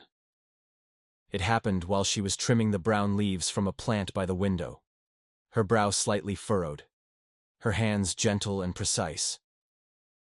She was talking about the weather, something about how the sun had been in hiding lately. I was only half listening, because my mind was elsewhere, watching the way she cared for something small, something green and alive and stubborn. I looked at her and thought, I want to be the thing she doesn't give up on. I left later that day, without saying much. She handed me a to-go cup of tea she had made without asking me what kind I wanted. She had already learned my favorite. I took it and smiled. She leaned against the doorframe as I stepped into the hallway. I turned to say goodbye, and she didn't speak, but her eyes held mine a second longer than necessary. It wasn't a question, but an offering. Not a promise, but something close. That night, I couldn't sleep. I lay in my bed, the drawer beside me slightly open, her notes inside whispering through the dark. I thought about the way she reached for me without reaching, how her presence had become a kind of place I belonged to. And I realized that we were already in the middle of something fragile and warm and alive. We had never said the words. We hadn't needed to, because everything we were building was already being said, in pastries and tea, in door latches left open, in croissants shared without asking, in the way her chair always stayed turned toward mine. In the language of familiar things, we were already speaking love. We just hadn't called it that yet. And somehow, that made it even more real. The next time I walked into her apartment, it was already dusk, and the room was caught in that gentle in-between where the light from the window is soft enough to make everything seem closer, quieter, almost sacred. I didn't knock. I didn't need to. The door was unlocked, as it always was now, and that small invitation had long since become a kind of ritual between us. I stepped inside and left my shoes near the mat, knowing the creak of the floorboards would be enough to let her know I was here. I carried no plan, no reason beyond the same reason I always had lately, to be near her. That had become enough. She was sitting at the table, elbows resting on its surface, a book open in front of her and a pencil in her hand. She was writing in the margins, underlining sentences that probably said something she needed to remember later. Her sweater had slipped off one shoulder, and her bare foot tapped lightly against the chair leg. A soft, unconscious rhythm. She looked up as I entered, and the moment her eyes found mine, the air in the room shifted. Not dramatically, not with weight. Just slightly enough to feel like the light had leaned in a little closer. She didn't speak, and neither did I. I walked toward her, each step measured, slow not because I was hesitant, but because I didn't want to rush the moment. There are certain silences that don't need to be filled, only noticed, and this was one of them. I reached the table and took the seat across from her, folding my hands in my lap and meeting her gaze. She watched me for a few seconds longer, before turning the book toward me. A single line was underlined, and next to it she had scribbled just one word: us. The line read something about moments that don't declare themselves, but still manage to define you. I didn't need to ask why she showed it to me. I just looked at her and nodded once, slow and quiet. We sat like that for a while, just breathing in the same space, the sound of pages turning and the distant hum of the city folding around us like a blanket. The lamp in the corner was on, casting a warm glow that reached halfway across the room and made the walls look softer, less certain. At one point, she stood and went to the kitchen. I heard her filling the kettle, the low whistle rising as the water began to heat. She moved without speaking, but not without meaning. Every gesture felt like a sentence in the language we had been building together since the first note on the fridge. When she returned, she set down 2 mugs, one for her, one for me. Mine was the blue one with the faint crack that curled like a smile near the handle. I wrapped my hands around it instinctively. The warmth settled into my skin, spreading slow and steady up my arms, into my chest. I didn't realize I was holding my breath until she reached across the table and laid her hand on mine. It wasn't a dramatic touch, not searching or even particularly firm. Just her fingers resting on mine like it was the most obvious place they belonged. And in that small gesture, something shifted again. Her hand was soft and warm, and I didn't move. Neither did she. We didn't look at each other this time, not directly. We just sat there, eyes low, listening to the space between our hands. I could feel the thrum of my pulse in my fingers, in my wrist, in the center of my chest. It wasn't loud, but it was alive, and it was enough to drown out everything else. There was something about the way her thumb moved ever so slightly, tracing the edge of my knuckles, that told me everything she couldn't quite say. She wasn't just touching my hand. She was telling me she remembered every note, every quiet visit, every small thing I'd done and never asked to be seen for. She was saying she had seen it all, and that it mattered. Eventually she looked up. Her eyes met mine with a kind of softness that made it hard to hold her gaze and impossible to look away. There was no question in her expression, no uncertainty. Just a quiet offering. Like she was opening a door without asking whether I wanted to walk through it. And I did. I nodded again, and her mouth curved into the faintest smile. Relieved, maybe, or just assured. She squeezed my hand once, then let go, slowly, as if unthreading a knot without tearing the thread. She stood and walked to the window, arms folded loosely across her chest. I watched her silhouette against the city lights, the way her shoulders rose and fell as she breathed. I followed after a moment, standing beside her, close enough to feel the heat radiating off her body, but not touching. We stood in silence, our reflections caught in the glass, blurry and overlapping. She leaned slightly toward me, not enough to collapse the distance, just enough to say that she could. When she finally spoke, her voice was soft and low, the kind of voice that's afraid of saying too much, but knows it has to speak anyway. She said she had gotten used to being alone, that it had become comfortable in a way that comfort sometimes tricks you into thinking it's safety. But then I came along, and suddenly her solitude didn't feel as necessary. She said she didn't know what to do with that at first, so she said nothing at all. I didn't respond. I didn't need to. My silence was the answer. I was still here. Eventually, she turned and rested her head gently against my shoulder. And there, in that space, between movement and stillness, between words and whatever existed beyond them, I felt something settle into place, something that had been building for weeks, wrapped in soft glances and handwritten notes in chairs turned slightly toward each other. We had never said the words, but they were here now. In her leaning, in my staying, in the quiet that no longer separated us, but finally held us together. It rained the next morning, not in a stormy, dramatic kind of way, but in a soft, steady rhythm that settled over the city like a lullaby. The sound of it filled the space between buildings, slipped between window panes, and curled through alleyways like it had something to say. It wasn't cold, but it carried a weight, a quiet insistence that made everything feel slower, more deliberate. I walked to Riley's apartment with my hood up, hands in my pockets, and every step accompanied by the familiar hiss of tires through wet pavement and the occasional drip from tree branches above. The rain didn't bother me. If anything, it felt right, like it knew something I didn't, like it had been listening to us all along, and now it was giving the world a little extra hush so we wouldn't miss what was coming. She opened the door before I could even knock, just pulled it open gently, like she'd been standing on the other side, waiting for the sound of my footsteps in the hall. Her eyes were calm, hair slightly messy, like she hadn't touched it since she woke up, and there was a blanket wrapped around her shoulders. She didn't say anything at first, just stepped aside and let me in, like we had done this every day for years. And maybe we had, in some way. Maybe all those quiet visits and exchanged glances and folded notes had been versions of this moment, rehearsals building up to what now felt inevitable. The apartment was warm, filled with the scent of cinnamon and something else I couldn't place right away, something soft and earthy like clove or cedar. She had lit candles, a few scattered on windowsills and the coffee table, their flames flickering gently against the gray light outside. There was music playing, low and slow. A record I didn't recognize but felt like it belonged in this exact hour. Everything about the room invited stillness. She walked ahead of me and curled back onto the couch, the blanket still draped around her, her knees tucked up beneath her chin. She looked smaller like that, not fragile, just soft in a way I hadn't seen before. I didn't sit right away.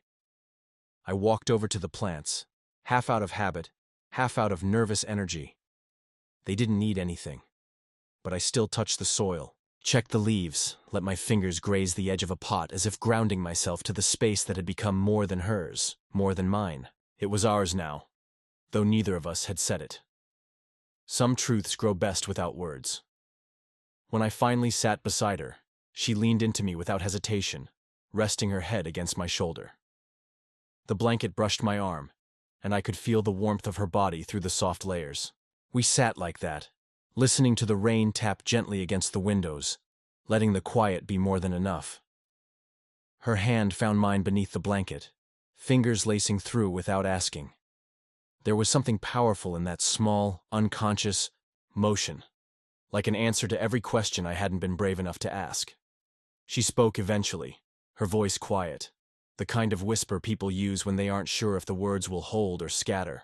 She said she used to think love was loud, all fireworks and fast heartbeats and dramatic confessions, but now she wasn't so sure. Now it felt like maybe it was this instead. Shared tea and rainy mornings, a shoulder to lean on without having to explain why you needed it. I didn't speak. I just tightened my fingers around hers and let her know I heard her. We stayed like that for what could have been an hour or 5 minutes. The rain kept falling, steady and forgiving. The world outside blurred behind the fogged-up windows, and the candles burned lower, their wax pooling silently in little glass jars. Eventually, she turned to me and asked if I ever thought about how strange it was that all of this started, because someone asked me to water her plants. I laughed under my breath, the sound more exhale than humor, and told her I thought about it every day, that it was the simplest request I'd ever said yes to, and somehow it had unraveled my whole life and rewoven it around her. She reached out then, not for my hand, but for my face. Her fingers were warm, steady, as they traced my jaw, brushing lightly against my skin like she was memorizing it. She leaned in slowly, and I met her halfway. Not with urgency, but with the kind of inevitability that only comes when you've both been walking the same quiet road for a long time and finally reach the place where it turns into something more. Her lips were soft, familiar in the way imagined things are when they finally become real. The kiss wasn't a crescendo. It wasn't the climax of a story or the payoff of weeks of waiting. It was just us, in the middle of the rain, wrapped in silence and flickering light, finally letting the moment become what it had been all along. When she pulled back, she didn't say anything. She didn't need to. Neither did I. We just sat there, her head tucked beneath my chin, the blanket now around both of us. The music played on. The rain carried its rhythm outside, and the world held still around us. Everything had changed, and yet nothing had, because what had grown between us was already there. It had just needed space, it had needed water, it had needed time. And now, with the sky weeping gently and her hand still resting in mine, I realized the rain had known, before we did. It had been falling for us, quietly, patiently, giving us the sound we needed to finally listen.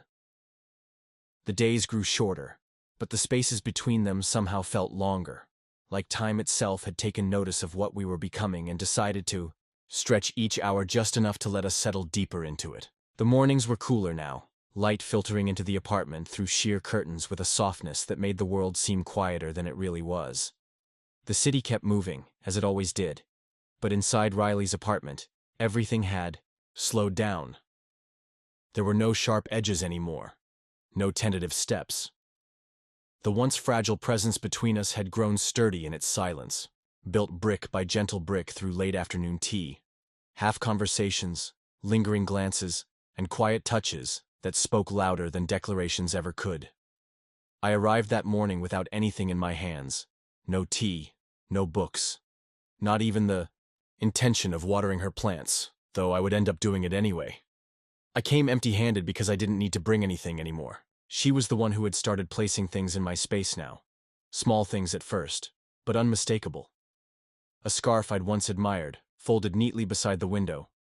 A playlist she'd built for mornings like this, queued up and playing low through her speakers.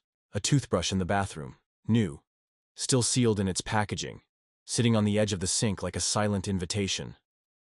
She was already awake when I entered, sitting on the floor, her back against the couch, a bowl of cereal in her lap, and a blanket wrapped around her shoulders like a cocoon.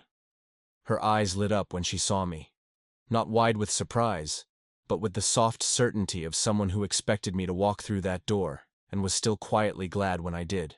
I sat next to her on the rug without saying a word. stretching my legs out in front of me and leaning my head back against the same couch cushion. She offered me a spoonful of her cereal without asking, and I took it, and somehow that said everything.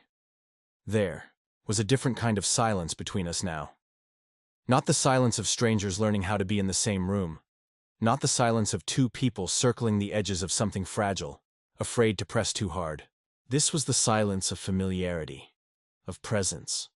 It lived in the way our shoulders brushed when we sat close, in the way we no longer flinched when one of us reached for the other's hand. It lived in the way I'd started calling her apartment, ours, in my head, though I hadn't yet dared to say it aloud. She stood after a while and disappeared into the kitchen, returning with 2 mugs. Hers, the pale green one with a small crack near the rim, and mine, the one I always seemed to use, the chipped blue with the fading stars. She handed it to me, with a quiet smile, and we sipped in silence. I could hear the sound of the plants brushing gently against the windowsill, could smell the faint hint of lemon and mint from the herb pots near the sink. The whole apartment had begun to carry our rhythm. There was a mug ring on the table from the night before, 2 spoons left in the sink, her cardigan hanging next to my jacket on the coat rack. These weren't statements, not exactly. But they were the things that stayed after the light faded. The things that made this more than a phase or a passing affection. They were proof. We didn't talk about what we were, not yet. There was a quiet comfort in not labeling something that felt too sacred to name. Still, there were moments when I could feel the words just beneath the surface, like roots pressing against the soil, not ready to break through but already shaping the ground. She would glance at me a second too long, or I'd catch her tracing the rim of her mug the way she did when something important lived on the tip of her tongue.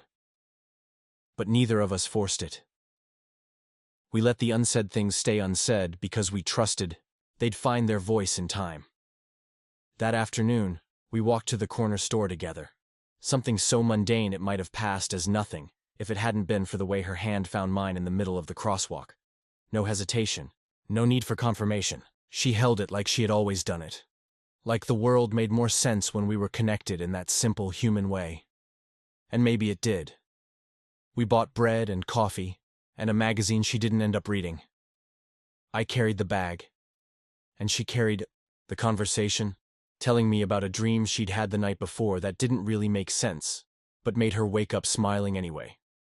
When we returned, the apartment was filled with late daylight, the kind that streaks through the window and lands golden on your skin.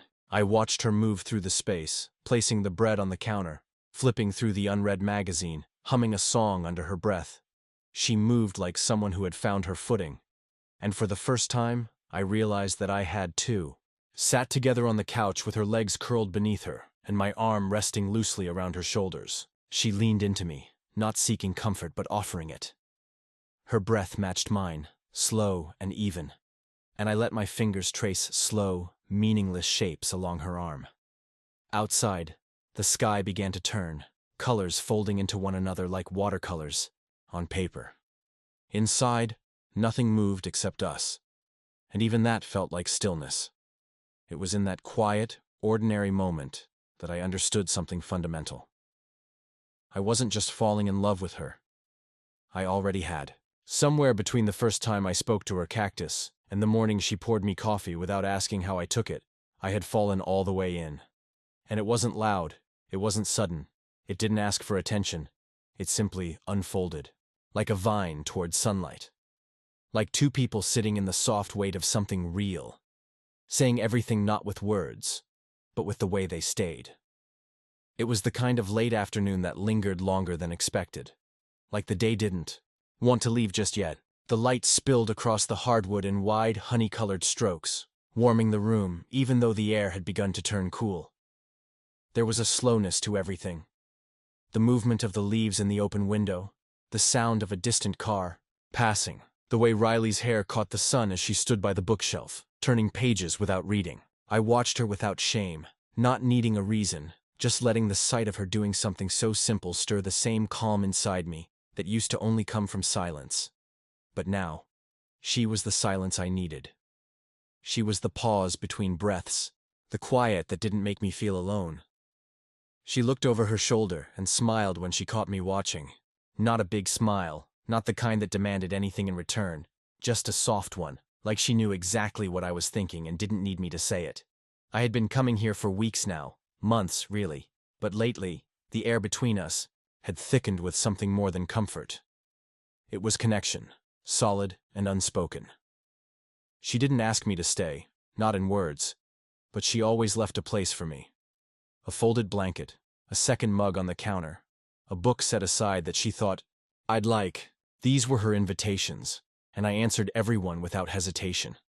That afternoon, there was no music playing, just the sounds of life inside four walls, the click of the kettle coming to a boil, the faint rustle of pages, the steady breathing of two people who had begun to move around each other like the orbit was set. I made tea while she folded a sweater over the back of the chair. She talked about nothing in particular, a weird dream, an old neighbor who used to grow tomatoes in the hallway, the time she once thought she could raise a bonsai and it died in a week. I listened, not because I had to, but because I loved the sound of her voice when it wasn't performing, when it was just existing, drifting through the room like part of the weather.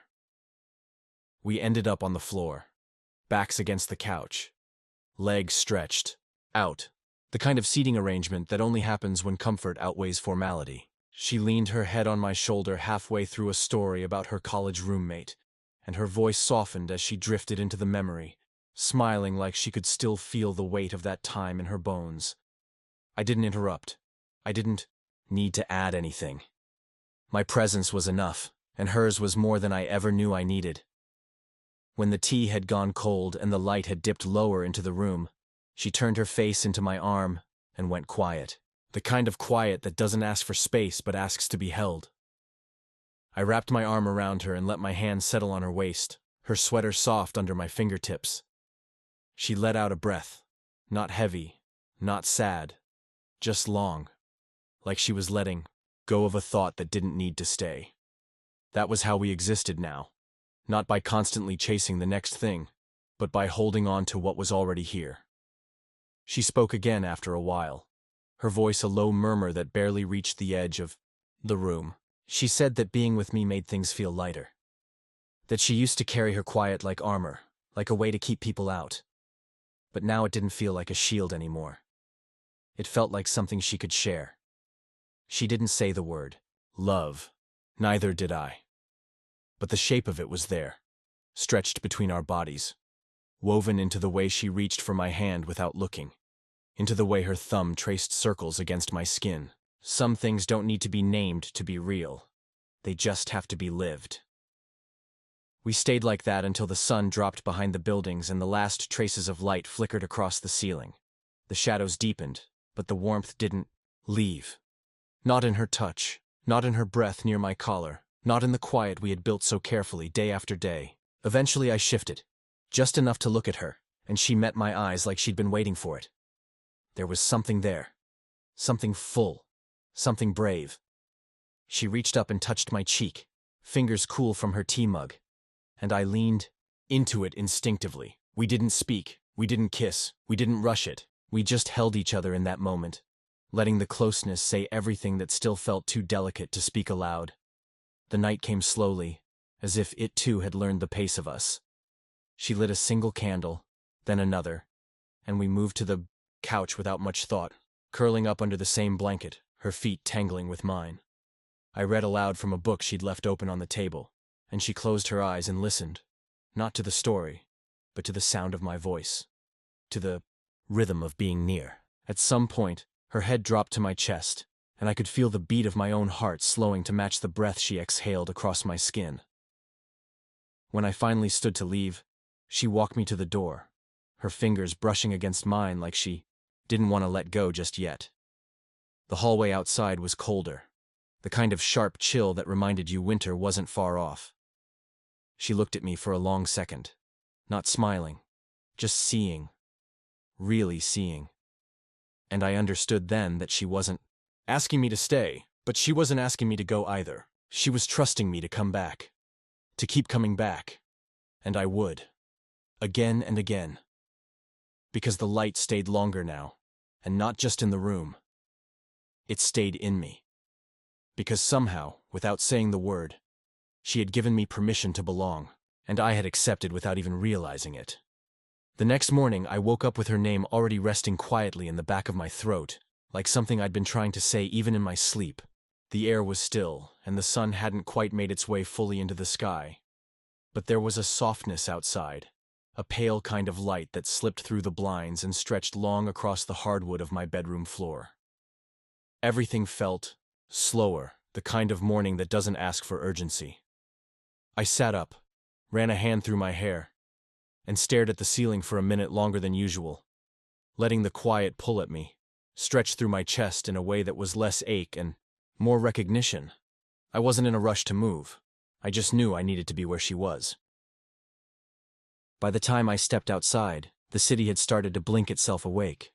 Coffee shops humming to life, buses sighing at curbsides, early risers jogging in silence with earbuds and determination. It was the kind of morning that used to feel routine, the kind I'd walked through 1,000 times without noticing. But now everything felt different, more intentional, like the world had been rearranged slightly, realigned into a version where something inside me mattered to someone else, and that truth colored every sidewalk and storefront and face I passed. Her apartment was only 10 blocks away, a route I could walk half asleep at this point. But today I took it slower, letting my steps fall into rhythm with the thoughts that had begun to settle louder in my chest. This thing between us, whatever name we hadn't given it, had become the most certain part of my life. It had built itself out of stolen moments and quiet gestures, and now it stood like a house we'd both unknowingly designed. There was no blueprint, no instruction, but it was real and solid, and I found myself wanting to live inside it more with every passing day. When I reached her building, I didn't hesitate. The door was unlocked again, as it always was, and that small detail never stopped meaning something. I slipped inside, the smell of something warm and slightly sweet already drifting through the air. Cinnamon, maybe. Or honey.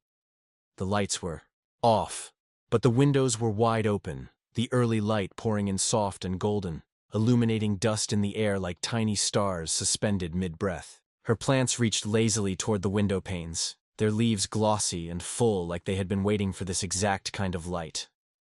Riley was in the kitchen, barefoot in a worn t-shirt that hung off her shoulder, a mug in her hand, and her hair pulled up in a messy knot that made her look even more like herself. She didn't jump or startle when she saw me. She just smiled in that quiet way she did when she knew something important was happening but didn't want to make it bigger than it was. She gestured toward the table with her mug, and I took the invitation, slipping out of my jacket and dropping it over the back of the chair. There was toast on a plate, half buttered, and a second mug already prepared, steam rising slowly from its rim like a greeting. We didn't speak right away. We just sat across from each other, the smell of breakfast weaving between us, the room filled with a kind of peace that didn't ask for filling. She pushed the plate slightly toward me, and I took a bite without thinking. It was warm, slightly burnt around the edges, but perfect in the way imperfect things always are when someone makes them for you. She watched me eat, her elbow resting on the table, her fingers curled loosely around her mug. I could tell she had something to say, not from the way she looked at me, but from the way she didn't. Eventually, she said it, that she'd been thinking about mornings, how they used to be something she moved through quickly, out of habit or necessity. But now they felt like something she could build with someone, something to share. Not because they were extraordinary, but because they weren't. Because they were soft and repetitive and real, and she said she wanted more of them with me. Not in passing, not once a week, every day. It wasn't dramatic, it wasn't a question, it was just a truth, slid across the table between bites of toast and slow sips of tea. I sat with that for a moment, not because I needed time to process it, but because I didn't want to rush past it. I wanted to feel it settle. I wanted to memorize the weight of her words and the sound of her voice when she let something real fall out of her mouth and land exactly where it belonged. I reached across the table, wrapped my fingers around hers, and squeezed once. Not a promise, not yet, but something close, something certain. We stayed there until the toast was gone and the tea had gone lukewarm. She pulled her feet into her chair and rested her cheek on her knee, watching me like she already knew what I was going to say next. And maybe she did. Because when I finally spoke, just a few words, soft and simple, she nodded like she'd been waiting for them. I told her I wanted the mornings too. All of them. The quiet ones, the rainy ones, the ones where nothing happened, and everything mattered. I told her this, us, was the best part of every day. And just like that, the room shifted. Not in a big way, not with fireworks or music or declarations, but with a warmth that bloomed out from the center of the table and spread into the corners, into the places we hadn't touched yet, into the future we hadn't spoken aloud. Because this wasn't about confessions or labels or the moment you fall. This was about the moment you stay. And we had, both of us. We were staying. We were putting our mornings in the same place now. And for the first time in a long time, it felt like we were home. It was a Sunday afternoon wrapped in that particular stillness only certain days carry. The kind where the world moves slowly, where the city doesn't push forward so much as stretch itself out and let everything settle. The clouds hung low but didn't threaten rain, and the light outside was diffused into a gentle glow, turning the corners of buildings soft and the sky a patient gray. I walked to Riley's apartment with my hands tucked into my jacket pockets, my body moving on instinct now, not because I was expected, but because that space had started to feel like mine as much as hers. There was no more knocking, no more checking if it was the right time. The rhythm between us had become something natural and understood, like breathing or the way you lean into warmth without thinking. Inside, everything smelled like rosemary and fresh bread. A window was open just enough to let the air in, and the curtains swayed faintly with the movement, brushing against the sill as if the room itself had started breathing with us. Riley was sitting on the floor near the coffee table, legs crossed, sleeves pushed up to her elbows, and a notebook open in front of her. She was writing, slowly, deliberately, like she was tracing her thoughts before they had the chance to get away from her. There was a calmness in her posture, but also a concentration, as if each word was being handled like something fragile. She didn't look up immediately, but she smiled the second she sensed I was there, and that alone was enough to make the rest of the day fall into place. I took off my coat and moved toward the kitchen, pouring myself a glass of water without needing to ask. The familiarity of the motion struck me again. Not just the repetition of it, but the ease. There was no hesitation in this place anymore. No question about where I belonged. We moved around each other now the way well-read books move in someone's hands, with comfort, with memory, with the deep, unspoken knowledge that this thing has been held before and would be again. I joined her on the floor, and she shifted, slightly to make space for me, her shoulder brushing mine in that subtle, grounding way she did without noticing. Her notebook lay open between us, the pages half filled with her looping script, clean in some places, scratched out in others. She didn't try to hide it. If anything, she angled it a little more in my direction, as if to say that even her unfinished thoughts were safe here. I didn't read them. I didn't need to. I was already inside them. I was already in the folds and margins of everything she wasn't saying aloud. She closed the notebook gently after a moment and leaned back against the couch, sighing. Not out of frustration or fatigue, but the kind of sigh that says you're okay, even if you don't have the words for why.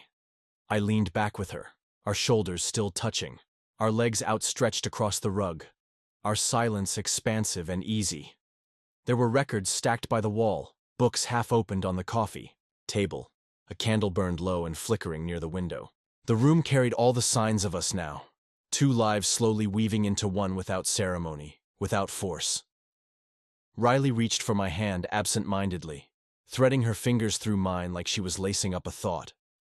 Her thumb traced gentle arcs across the back of my palm, and I let the quiet soak into me. The longer I stayed there with her, the more I noticed the subtle way the apartment had changed. It wasn't in the furniture or the layout, but in the way the space held us. The walls had grown used to our sound. The floor remembered where we sat. Even the air felt different, less like a container, more like a witness. We didn't talk about the past much. Not hers, not mine. But that afternoon, with the clouds pressing low and the light turning golden in the corner of the room, she told me about the day she moved in, about how empty it had felt at first. how the space had echoed in a way that made her heart feel hollow.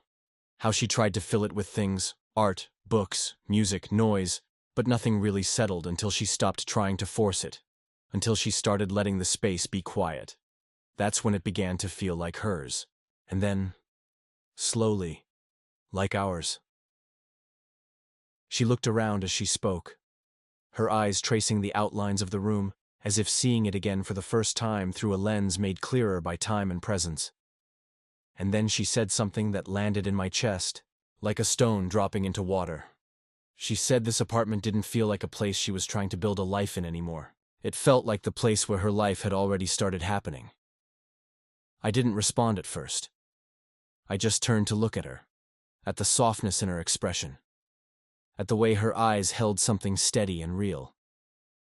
And then I reached out and tucked a piece of hair behind her ear, letting my fingers trail for a moment longer than necessary. It wasn't a grand gesture. It wasn't the kind of thing people wrote songs about. But it was enough. It was everything. Because what we were building didn't need an anthem. It didn't need volume. It just needed time. Time and showing up, and 1,000 quiet moments strung together like lights across the ceiling, glowing low and constant long after the day had ended. We stayed like that as the sun finally dipped behind the buildings, and the sky turned a deeper shade of blue. She rested her head against my shoulder and whispered something I didn't catch, not because she mumbled, but because it wasn't meant to be heard. Just felt, and I did. Every part of me did. And the walls, I think, remembered. It was the first morning in weeks I walked into the apartment and she wasn't there. Not physically, not in the way I had grown used to. Barefoot in the kitchen, curled on the couch, sitting by the window with a book half read and a mug half full. The space greeted me with its usual warmth, the faint smell of dried herbs still clinging to the corners, a candle wick curled black at the edge of the sink, a blanket folded neatly across the back of the couch as if she'd just stood up and would be back any second. But the air was different, not cold, not abandoned, just quiet in a way that felt too still. I closed the door behind me gently, like noise itself might break something if I let it in too quickly. She had left a note, but not like the playful ones that used to appear behind spice jars or tucked under plant pots. This one was deliberate, propped against the teapot on the counter, the kind of placement that told me it was meant to be found right away. I recognized her handwriting before I touched it. Those careful loops, that slight slant, the softness in how she wrote my name. She said she'd gone out for the day, just a short trip, something spontaneous. She didn't say where, just that she'd be back before dark and that the key was still under the mat, as always. And at the bottom, in smaller script, she had written, "Stay if you want. The plants miss you. So do I." I read that last part 3 times, not because I didn't understand it, but because I wanted to feel it deeper each time. I set the note down with the same care you give to something fragile, and walked further inside, letting the stillness press up against me like a familiar weight. It was strange how quickly I had gotten used to her movements in this space. The shuffle of her steps in the morning, the creak of the floor near the bookshelf, the soft hum she let slip when she thought she was alone. And now, without those things, the apartment felt like it was waiting, like I was standing in the breath between heartbeats. I moved through the room slowly, fingers trailing along the edge of the counter, pausing to straighten a mug, to adjust the spine of a book.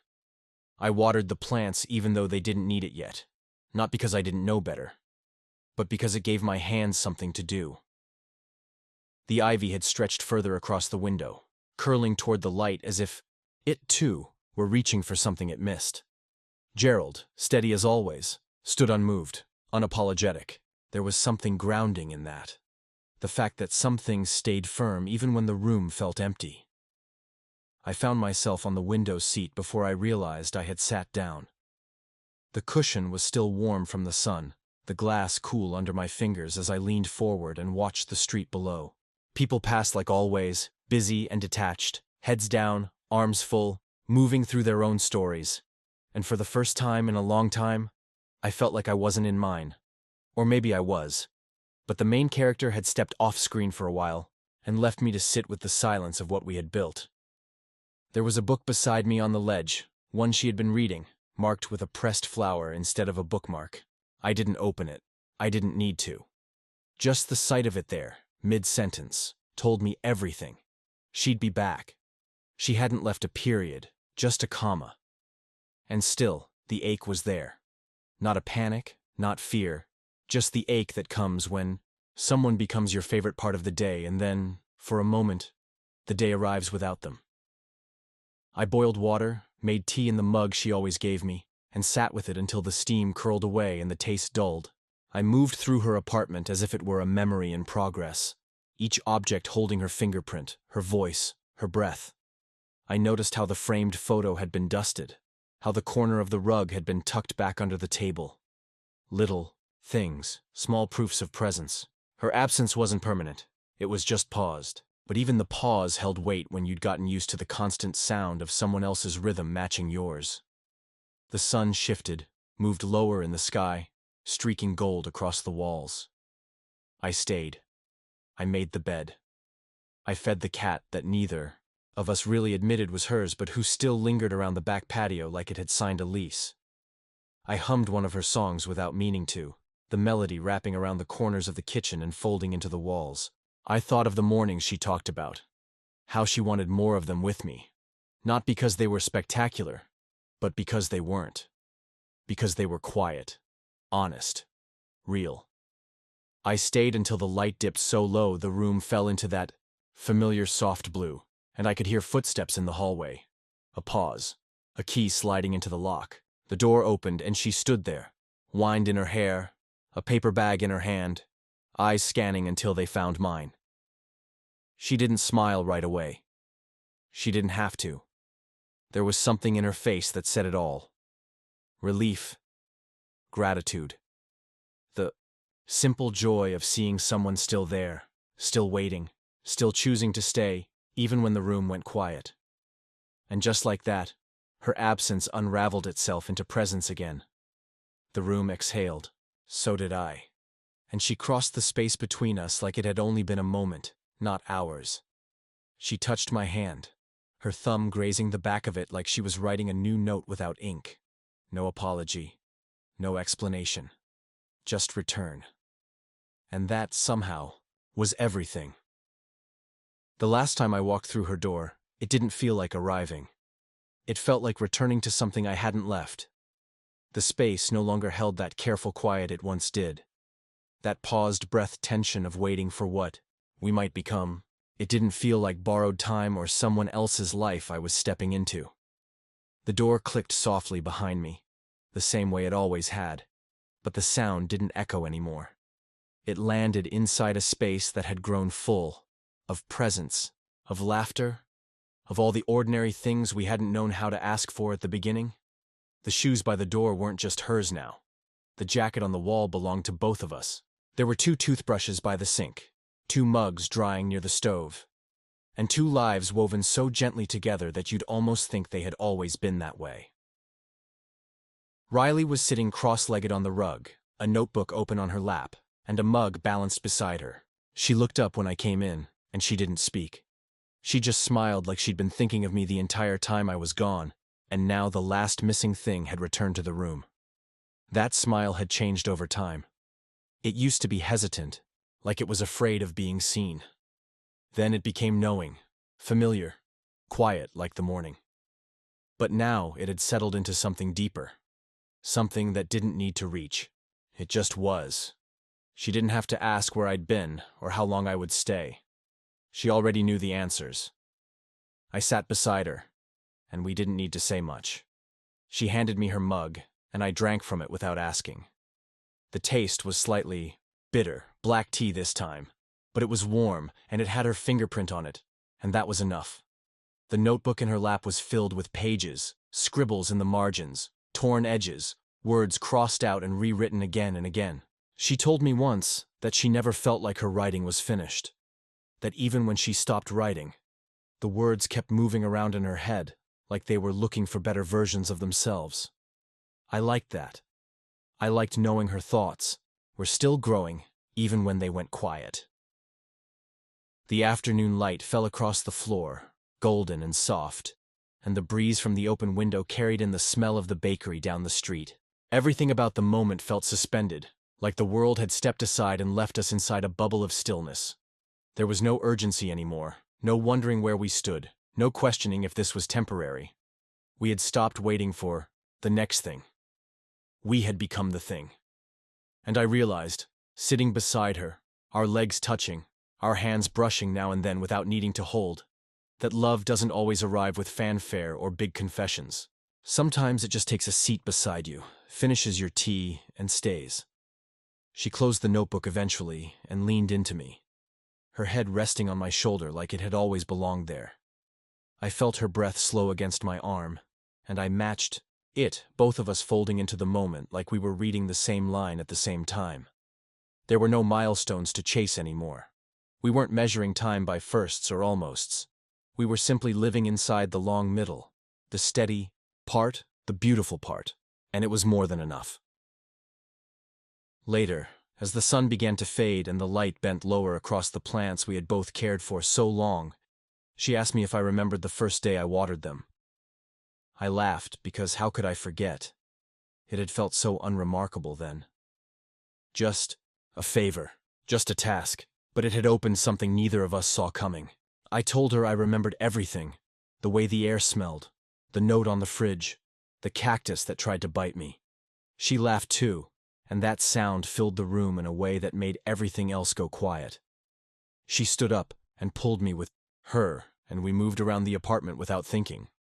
Adjusting the curtains, blowing out a candle, setting the kettle for tea we might not even drink. We didn't choreograph it. It was just how we moved now. Together, fluid, a quiet dance without music. And when she turned to me and said, "This feels like home," I didn't respond with words. I just leaned in and kissed her forehead. Slowly, softly, the way you kiss someone when you're no longer afraid of anything slipping away. The evening came gently. The city began to hum again outside our window, and the lights from other apartments blinked to life like stars across brick and glass. We curled up on the couch, under the same blanket we had shared a dozen times, and I could feel the entire story of us, every silence, every glance, every note and every pause, settling into place around us like furniture we had built by hand. This was the ending, but it didn't feel like an end. It felt like the part where you stop flipping pages and start reading slower, not because the story's running out, but because you want to savor what's already yours. Because there's nothing left to chase, nothing left to question. Only this. A couch, a girl, a breeze through the window, and the stillness that stays after you've finally said yes, not with words, but with every quiet choice that came before.